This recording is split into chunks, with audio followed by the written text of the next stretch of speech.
Apple's new iPhone 5 is actually the 6th iPhone that the company has released. So in 5 years, since 2007, they've got to this point from a starting point with this phone here. This is actually the first time that Apple has gone back to an aluminium back for the iPhone. Both of these two obviously share the same glass front and familiar home button, and for the first time they go with the aluminium back.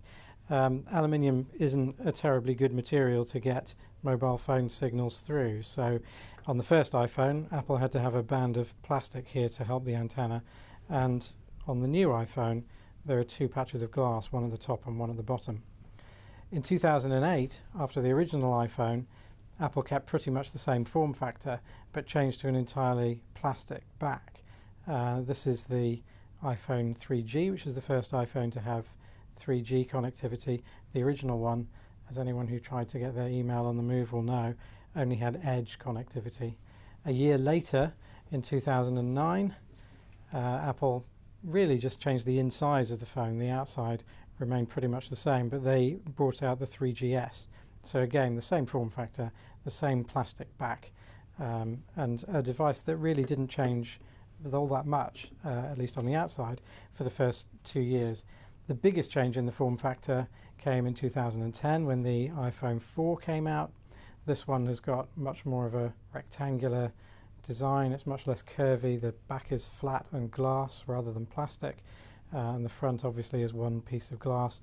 Interestingly, when Samsung and Apple were in court in the US recently over patent infringement, Apple released some photographs of early prototypes of the iPhone, and one of them looked an awful lot like this, suggesting that this is possibly how Apple would have liked the original iPhone to look, but there may have been production reasons why they weren't able to make it look that way.